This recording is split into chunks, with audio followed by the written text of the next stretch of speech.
organizing a show about anime and manga after we finish our cappuccinos. Konnichiwa, arigatou gozaimasu. We've got upcoming projects from Manga Entertainment, Paul Pope, and a hot story direct from Hong Kong. I'm Phil in Toronto, and this is the Anti-Gravity Room.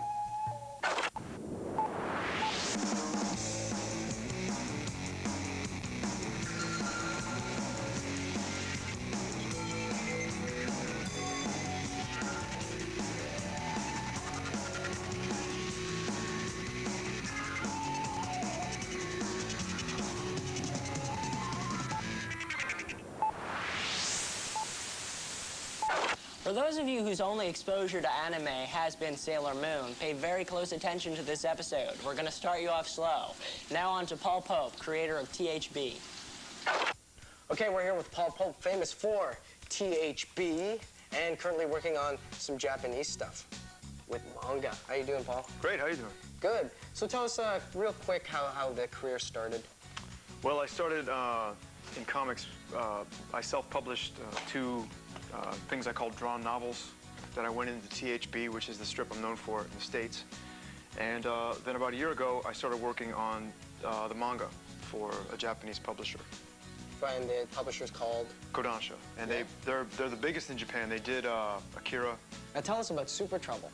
Well, Super Trouble is a strip that is similar to THB in the sense that the stories are centered around teenage girls. And the idea of Super Trouble is that the two teenage girl protagonists can't help but get into super trouble when they get together. So why do you think the Japanese publishers thought your stuff would be good for the Japanese market? They were interested in sort of the exotic idea of an American doing a regular cartoon strip in Japan. And they also thought that I could tell the kind of stories that would make my work manga next to the other Japanese artists. Did you have to change your art style for the Japanese market? It looks the same. Like, that was a concern of mine at first because I said, I can't do the big-eyed style. But they said, no, we want Paul Pope, so do your own style. The only thing I'm doing to accommodate the publishing in Japan is that I'm working right to left. How different is Super Trouble going to be from THB?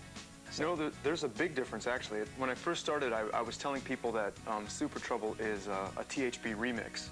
But that's entirely untrue because as I've developed the story, the characters are able to do things that the THB characters haven't done. It's really important in manga to have strong characters and a strong sense of characterization.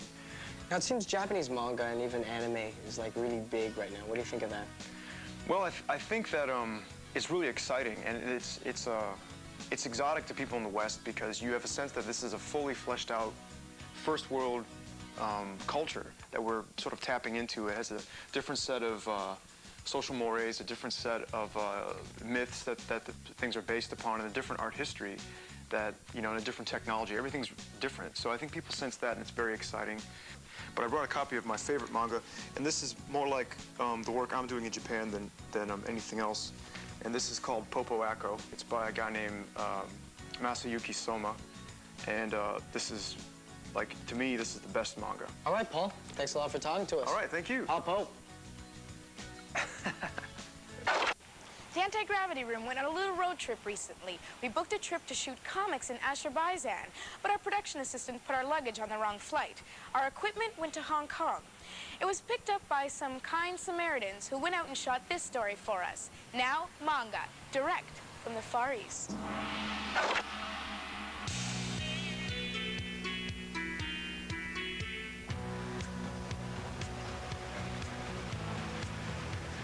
I'm here at the Tinha headquarters with Chief Artist Sergei. Thank you very much for joining us. Hello. Tinha is the most popular comic book in Hong Kong. Tell us what Tinha is about. The story revolves around two brothers who study under the same kung fu master. When the master tries to deceive them, they band together to survive. The comic follows their adventures as they travel around the country. Does Tinha deal with social issues? The main message in the story is to help less fortunate people and to fight against evil. So do you think that Tinha would appeal to foreign audiences as well? The story is quite unique and different from the stories you would find in the West. There are a lot of references to ancient China and Chinese traditions. How does the style of Hong Kong comics differ from that of the West? I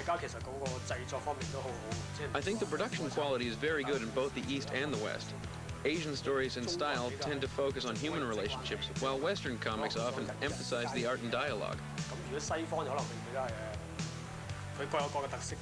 These are a few comics I like, especially Spawn. I sometimes use these ideas to influence my work. What do you see in the future for the Hong Kong comic book industry? The comic book industry is booming. Hong Kong is such an open society. We absorb influences from Japan, America, and other countries, and we combine the best of these together. I see a great future for Hong Kong comic books. Sugit, thank you very much for joining us. Thank you. We always want to know what you're thinking, and this episode is no exception. So this week's anti-gravitational poll question is, explain the term manga in 20 words or less. Mango. I've heard him say mango out here on the boulevard. I think it's like Japanese noodles or something like that, or they eat it, or they wash. That's it, they wash with it, I think, mango. That's what it is. It's Japanese soap. Manga is it's a country in Africa, isn't it? What is manga? Sounds like some kind of food. Jelly, and I don't think you eat it with utensils, I'm not sure. You just have to stick your face in it. Right, and it's really messy. It's not sleeve. Let's see, in Yiddish, it's, Japanese comics. More manga and anime, and Nick defends a helpless New York family from a deadly ninja attack using an anvil and uncooked pasta. Coming right up.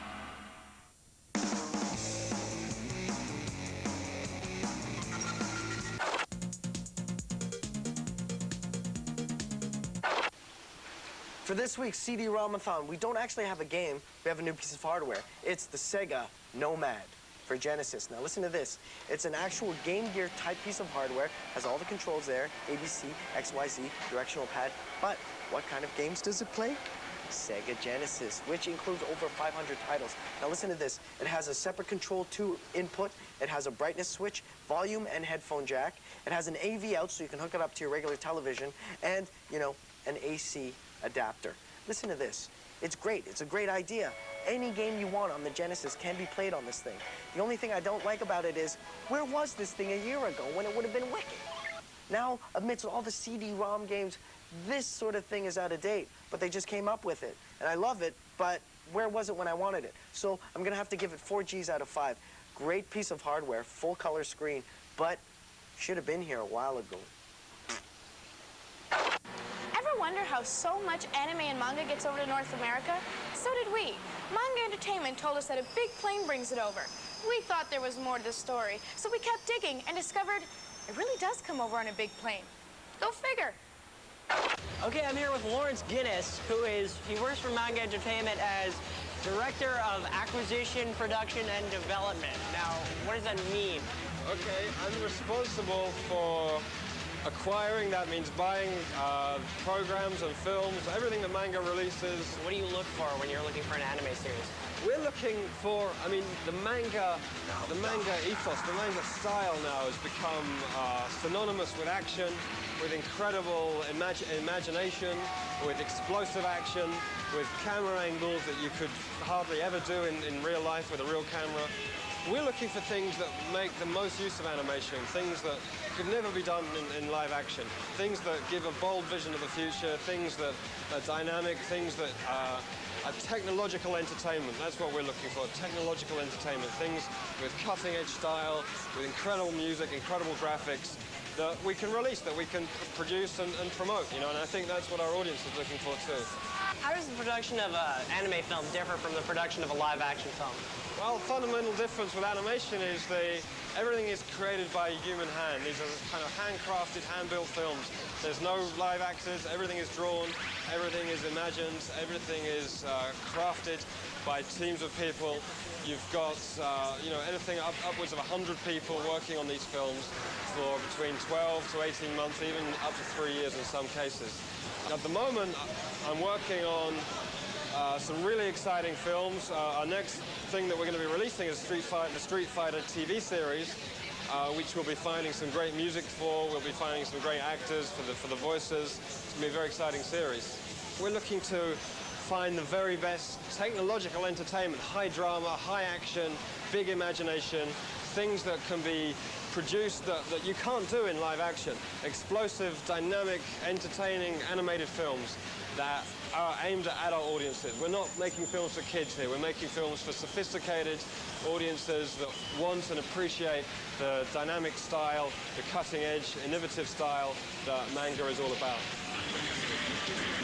The future of the kind of anime we want to produce is finding great scripts, great music, working with the most talented directors in Japan, and bringing together, you know, a fusion, creating a fusion of ideas, imagination, and using new technologies to produce more, you know, more cutting-edge entertainment, more fantastic animated entertainment. The biggest production challenge for us is in really bringing together, making it happen, finding the great scripts, working with directors, making them see how big the audience is outside of Japan, inspiring people, inspiring directors and writers, musicians to believe in the future of animated entertainment for adult, sophisticated audiences. From the Book of Tea, citing a Ming author, a translation at its best is only the reverse side of a brocade. All the threads are there, but not the subtlety of color or design. Domo. Torrance Smith is trying to correct this problem at Dark Horse.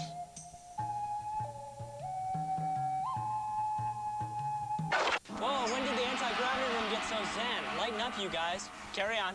You'll never take my baby! Ah! Hi, my name is Torrance Smith. I'm the president of Studio Proteus, and here we are in San Francisco. We publish Japanese comics called Manga, along with Dark Horse Comics, and it's a very interesting world, and I think you'll be very interested to find out about it. Back in 1982, I'd been writing some comic books, and a friend of mine showed me some Japanese animation, a thing called Cagliostro Castle, and that's by Miyazaki, and it was just incredible. I couldn't believe it. I'd never seen anything like it. And when I found out that there were comics to go with these great Japanese animation things, I was in heaven. I'd say the primary difference between manga and most North American or, in general, worldwide comics is that manga comes from a completely different background. I mean, a completely different cultural background, social background, and so they just take a different approach to things. Our intended audience is basically anyone who is interested in entertainment, because that's what these comics are. They're not comic books the way you remember them. These are comic books that are pure entertainment. Just as if you'd walk into a video store and look for a good movie, there's all kinds of movies there, everything you could imagine. In Japanese comics, there's everything you can imagine. The actual translation of the comics from Japanese into English is one of our greatest challenges, of course, the languages being so completely and totally different. I think that we make a real strong effort to make the translations as idiomatic as possible, with the idea behind it being, what are these comics? They're entertainment. And you don't want entertainment to be hard to understand. You don't want it to be hard to read. You want the person to read it and get the same experience in English that he got when he was reading it in Japanese. I think that the best artist in America right now for doing manga-style artwork is, without a question, Adam Warren. This is his latest series, Fatal But Not Serious, in full color. And as you can see, the man really knows what he's doing, really knows how to draw in the manga style. I was looking at expanding the comic book audience in America. I think the people that were reading comic books at the time needed something different. I think there were people out there that wanted to read comic books but weren't really finding what they wanted. And here was something that was different. This just in. The newest expansion set for Magic: The Gathering debuts on September 22nd with a pre-release tournament being held in 70 cities worldwide. After decades in the background, the Daily Bugle gets its own comic in October. Jim Lee and Rob Liefeld are touring comic book stores as part of Heroes Reborn, the relaunch of some legendary Marvel heroes. Comicopia, Art Adams, and more mail than you can shake a wakizashi at. Up next. Who makes this stuff?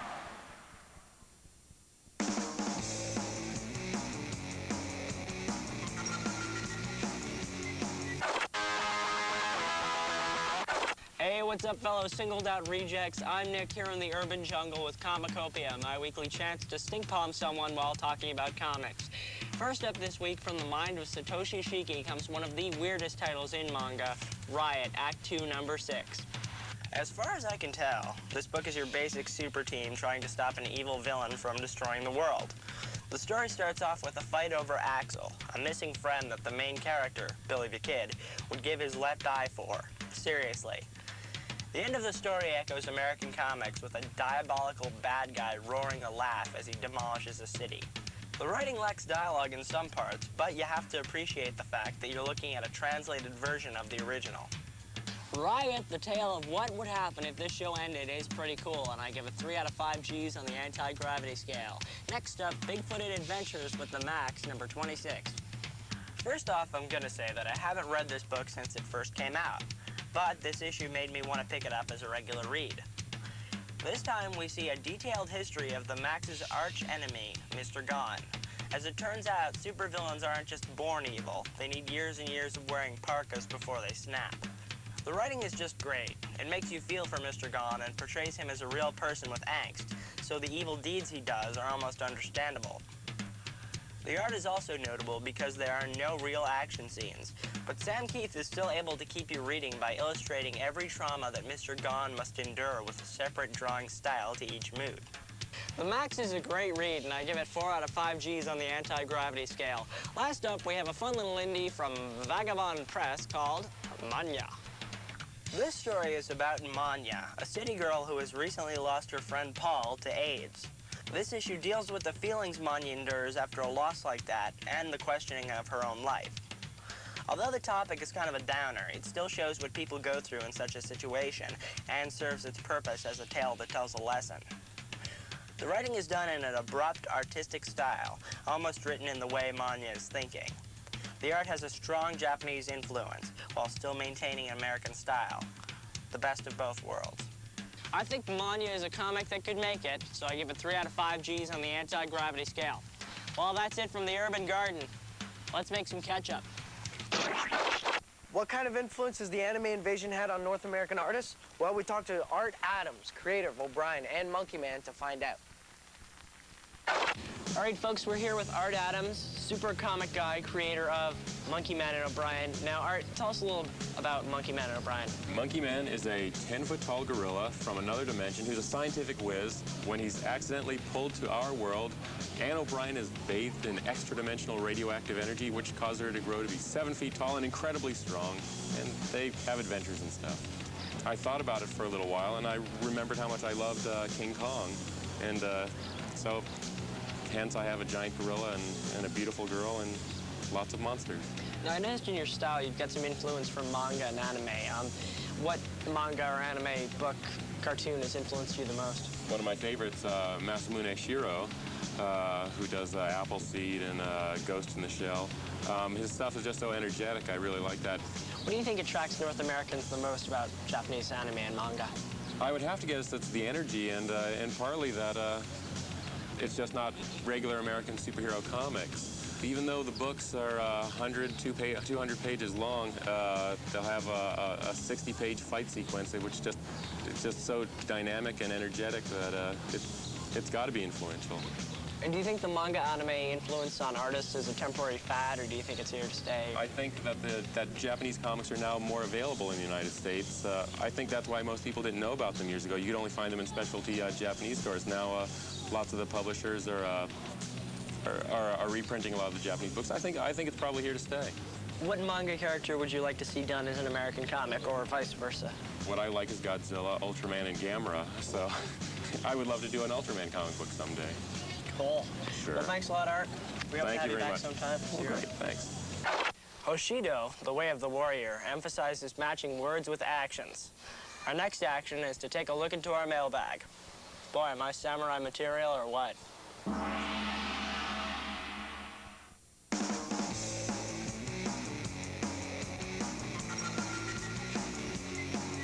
Now let's see what the postman bringing. Witherell writes, I was so upset that I didn't get to see Women in Comics when it was on. Could you please replay it in the future? Good news, Aaron. We've done a whole new episode on women in the comics biz, and it's coming up, so keep watching. Daniel Saunders starts his letter with, I think I'm going to have to take a little trip to the bathroom now. Okay. Daniel then goes on to ask, have you ever been able to get an interview with Alan Moore? The answer, of course, is yes. Alan Moore will be appearing later on in this season. He'll be talking about Watchmen, Swamp Thing, Miracle Man, and the resurgence of breakdancing among the British Empire.